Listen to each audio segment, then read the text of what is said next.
ये क्वेश्चन 2026 के board exam में आ सकता है क्लास 12 चैप्टर 16 से। ठीक है, तो ये चैप्टर आपने बिल्कुल भी नहीं छोड़ना और साथ साथ ये न्यूमेरिकल भी नहीं छोड़ना। ठीक है, मैं भाई एक सीरीज बना रहा हूँ जिसमें एक मैजिक प्लेलिस्ट बना रहा हूँ। अब ये मैजिक प्लेलिस्ट क्या है? इस मैजिक प्लेलिस्ट के अंदर मैंने आपको मोस्ट इंपॉर्टेंट क्वेश्चंस कराए हैं। एक बार प्लेलिस्ट देख लो, आपको जो है वो मोस्ट इंपॉर्टेंट क्वेश्चंस मिल जाएंगे। प्लेलिस्ट वाला सेक्शन चेक करो। ठीक है, अच्छा साथ ही साथ मैं बता दूं भाई, ग्रुप बन गए हैं। मैं बार बार ये बात बोल रहा हूं, तो आप लोग ग्रुप में जल्दी से ऐड हो जाओ। 3000 रुपये फीस है। इस फीस के अंदर गैस पेपर का solve, notes, lectures, material, live classes, test, सब कुछ मिलेगा, सब कुछ मिल जाएगा। ठीक है, तो नंबर आ रहा है, इस पर डिटेल ले लो कांटेक्ट करके, ताकि आपको तमाम चीज़ें समझ आ जाए। चलो स्टार्ट करते हैं। देखो, पता क्या करना है, सबसे पहले स्पेसिफिक हीट कैपेसिटी पता करनी है। स्पेसिफिक हीट कैपेसिटी हमें पता है कि भाई हमारे पास एक मास मौजूद है। चलो इसको समझो। देखो, ये हमारे पास एक कंटेनर मौजूद है, इसका हमें टेम्परेचर बढ़ाना है। क्या बढ़ाना है? टेम्परेचर। तो 1 केल्विन टेम्परेचर बढ़ाने के लिए जितनी हमें हीट चाहिए होगी, या 1 kg मास है, 1 केल्विन टेम्परेचर बढ़ाना है, यानी सिंपल अल्फाजों में समझ लो, जो टेम्परेचर बढ़ाने के लिए हमें हीट चाहिए इस मटेरियल का, उसे हम बोलते हैं स्पेसिफिक हीट कैपेसिटी। ठीक है, इन सिंपल वर्ड बता रहा हूं, वरना इसको और भी मजीद अच्छी तरह डिफाइन किया जा सकता है। तो वो हम पढ़ चुके हैं। हमारा मकसद है न्यूमेरिकल सॉल्व करना, गोल। उसको भी मैं जो पढ़ाया है वो भी कराता रहूंगा। जिस बच्चे की 100% तैयारी है वो तो इस न्यूमेरिकल को जरूर देखेगा प्रैक्टिस के लिए। जिसकी 0 तैयारी है वो भी देख ले, उसकी भी अच्छी तैयारी हो जाएगी। देखो क्या लिखा हुआ है, कंडीशन समझना, इसके बगैर समझ नहीं आएगा।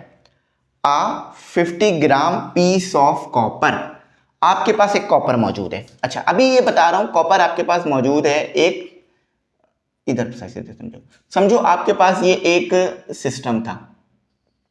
ठीक है, इस सिस्टम के अंदर एक कॉपर की बार मौजूद थी। ये था कॉपर, ये था आपके पास कॉपर। अच्छी तरह समझना जब ये कॉन्सेप्ट क्लियर होगा। अब 100 gram piece of copper at 100 Celsius. अब ये कॉपर कितने का था? कॉपर का टेम्परेचर कितना था? इस कॉपर का जो टेम्परेचर है वो TC कहूंगा, जो कि है 100 सेल्सियस। अच्छा, केल्विन में जाने की जरूरत नहीं है, सेल्सियस में रखकर ही हमारा काम हो जाएगा। ठीक है, 100 सेल्सियस इसका टेम्परेचर है। Placed in 200 gram of water. अच्छा, अब ये जो कंटेनर था ना, इसे हम सिस्टम बोलेंगे। इस कंटेनर को हम सिस्टम कॉल करेंगे। इस कंटेनर के अंदर, इस सिस्टम के अंदर पानी मौजूद है। कॉपर को कहां डाला है भाइयों बहनों? पानी में डाला है, वाटर में डाला है। ठीक है, अब इस वाटर का, इस कॉपर का मास हमें पता चल गया है 50 ग्राम है। ठीक है, ये m आ गया। अब जो पानी है इसे MW लिखो। ठीक है, mass of water, mass of copper, MC sorry. अच्छा, अब मास ऑफ वाटर भी हमें पता चल चुका है, मास ऑफ वाटर भी हमें पता चल चुका है, जो कि है 200 ग्राम। ठीक है, देखो ये लिखा हुआ। अच्छा, अब पानी का टेम्परेचर कितना है? पानी ठंडा है। ठीक है, पानी का टेम्परेचर कम है, तो पानी का टेम्परेचर है जिसे हम TW लिखेंगे, जो कि है 20 सेल्सियस। ठीक है, if the final temperature of the system is, अब ये फाइनल टेम्परेचर कब आ रहा है? समझो आपके पास ये कॉपर था पानी में डालने से पहले, तो पानी में डालने से पहले कॉपर का टेम्परेचर कितना था? TC 100 Celsius. अब मैंने इस कॉपर के पीस को उठाकर पानी में फेंक दिया। अब पानी में जैसे ही फेंकोगे आपको एक जबरदस्त चीज नजर आएगी। क्या?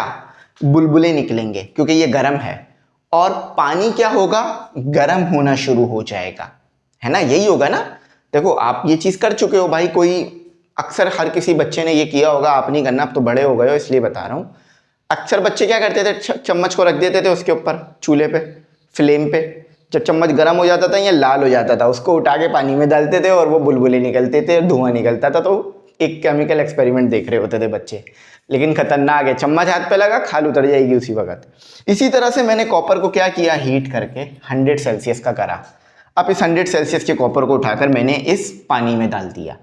अब पानी में जब मैं डालूंगा तो क्या अब कॉपर का टेम्परेचर 100 रहेगा? नहीं, कॉपर का टेम्परेचर कम होगा, ऑब्वियस है। पानी का टेम्परेचर क्या होगा? पानी का टेम्परेचर बढ़ेगा। सही है, कॉपर और पानी का टेम्परेचर क्या होगा? कॉपर का कम होगा, पानी का बढ़ेगा। अच्छा, जब समझो कॉपर का टेम्परेचर आपने, जब कॉपर जस्ट आपने कॉपर पानी में डाला उस वक्त कितने का है 100 सेल्सियस। पानी कितने का है, पानी का टेम्परेचर कितना है 20 सेल्सियस। लेकिन जब थोड़ी देर बाद आपने देखा 1 मिनट बाद, तो अब सिस्टम का टेम्परेचर आ रहा है, यानी कॉपर पानी में है और पानी मौजूद है, तो अब टोटल टेम्परेचर कितना आ रहा है 30 सेल्सियस। बात समझ में आया? हुआ क्या, हुआ ये कि कॉपर ने अपना जो टेम्परेचर है उसे लूज कर दिया और पानी ने अपना टेम्परेचर गेन कर लिया। ये बात समझ आ गई। तो एक चीज हमारे को यहां पे नजर आ रही है अकॉर्डिंग टू कंडीशन, ठीक है, हमें अकॉर्डिंग टू कंडीशन एक बात समझ में आ रही है,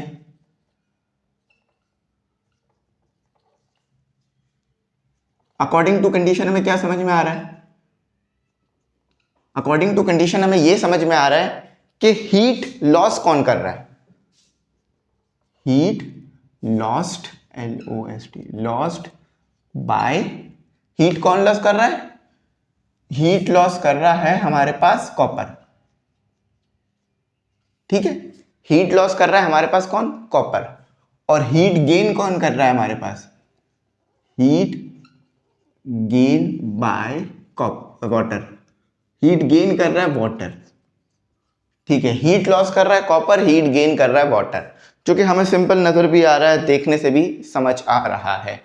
थोड़ा सा ना इसको मैंने टेढ़ा लिख दिया, अच्छा नहीं लग रहा, मैं हमेशा सीधा लिखता हूँ, हीट लॉस, ठीक है।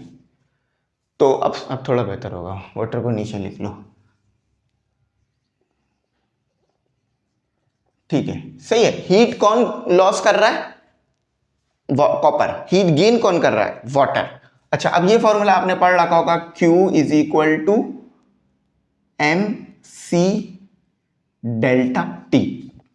ये फॉर्मूला हर बच्चे ने पढ़ रखा है, जो कि स्पेसिफिक हीट के फॉर्मूले से, स्पेसिफिक हीट से निकल कर आता है, ठीक है, इस तरह से इससे निकल कर आता है, C is equal to Q upon M delta T, इस फॉर्मूले से आता है, ठीक है। इसको M और डेल्टा T को उधर लेगा तो ये फॉर्मूला बन जाता है। अच्छा, अब जरा समझते हैं थोड़ा सा और कॉन्सेप्ट को। अब एक बात बताओ, ये मैंने इक्वल टू क्यों लिखा, ये समझ में आई बात? देखो, जो कॉपर हीट लॉस कर रहा है उतनी ही हीट कॉपर वाटर गेन कर रहा है, यानी हीट लॉस हो रही है तो जा किस में रही है, वाटर में, इसीलिए दोनों बराबर हैं। फॉर एग्जाम्पल, आप मुझे दे रहे हो 10 रुपए, देखो एक स्टूडेंट है जिसके पास मौजूद है 10 रुपए, चलो मेरे पास टीचर है ना, तो टीचर को पैसे देने चाहिए, एक टीचर है, टीचर के पास 10 रुपए मौजूद है, तो स्टूडेंट को वो 10 रुपए दे देता है, तो यानी इसका मतलब तो ये है ना कि जो लॉस हो रहा है, मैं लॉस कर रहा हूं, ठीक है, मैं लॉस कर रहा हूं, स्टूडेंट गेन कर रहा है, जितना मैं लॉस करूंगा उतना ही स्टूडेंट गेन करेगा ना, यानी मैं 10 रुपए स्टूडेंट को दे रहा हूं, इसीलिए स्टूडेंट 10 रुपए ले रहा है ना, तो यहां भी तो ऐसा ही है, हीट लॉस कौन कर रहा है, कॉपर, हीट गेन कौन कर रहा है, वाटर, इसलिए दोनों बराबर है। सही। अब ये फॉर्मूला है हमारे पास हीट का, तो यहां लिखो हीट, हीट लिख लो, तो Q लिख लिया मैंने, सही है, Q लिखने की जरूरत नहीं है, Q C equal to Q, इसी चीज को मैं ऐसे लिख रहा हूं W, कोई मुश्किल परेशानी, हीट की बात हो रही है ना, हीट Q से होता है। अच्छा, QC क्या है, M, अब यहां C लिख लेना, क्यों, क्योंकि कॉपर की बात कर रहे हैं, और यहां स्पेसिफिक हीट चाहिए तो इसे भी C लिख लो, delta T is equal to MWCW delta T। चलो, इतनी बात समझ आ गई, कोई मुश्किल नहीं है। अच्छा, अब देखो यहाँ चेंज है टेम्परेचर का, तो MC, अच्छा M की वैल्यू क्या है, M की वैल्यू गिवन डेटा नहीं लिखा, चलो कोई मसला नहीं है, गिवन डेटा यहाँ लिख लेते हैं, हाँ यहाँ लिख लेते हैं, गिवन डेटा और टू फाइंड मैंने समझा रहा था इसलिए शायद थोड़ा सा रह गया हो।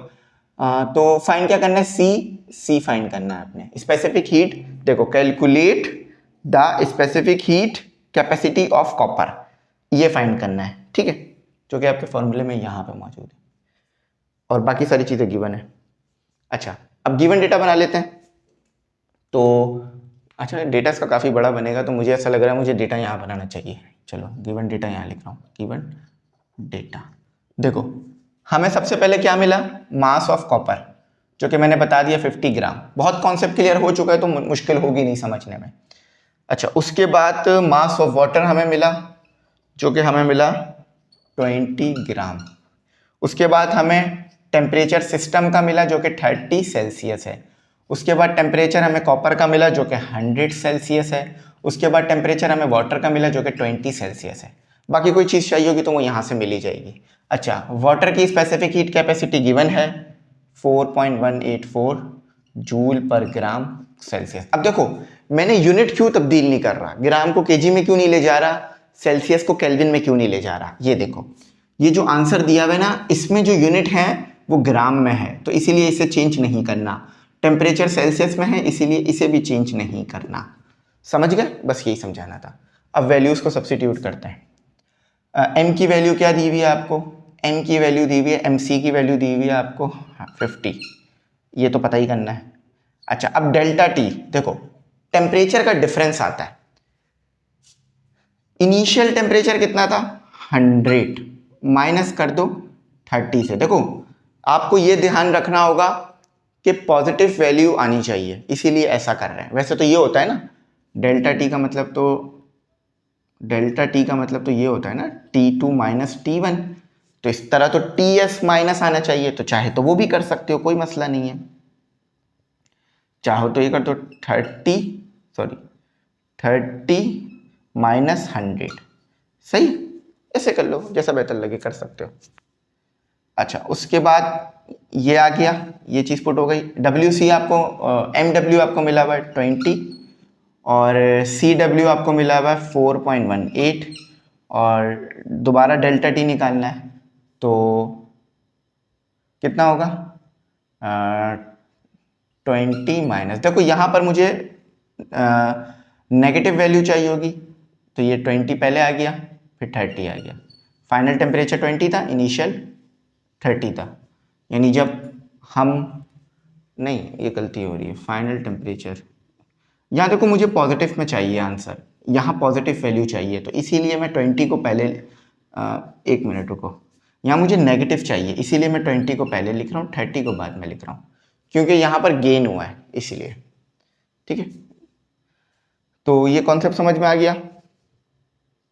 आप ऐसे भी कर सकते हो कि 100 माइनस 30 और 30 माइनस 20, ये भी कर सकते हो, ऐसे भी कर सकते हो, तो भी आंसर सेम आएगा, वो आगे जाके माइनस खुद ही कैंसिल हो जाएगा।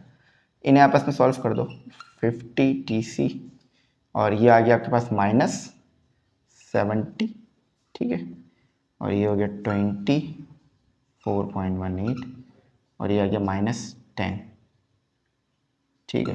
देखो माइनस से माइनस कैंसिल हो गया, यहीं पे कैंसिल कर दो ताकि आगे जाके मुश्किल ना हो। तो 24.18 और 10 और 50 और 70, तो ये आ गया आपका आंसर।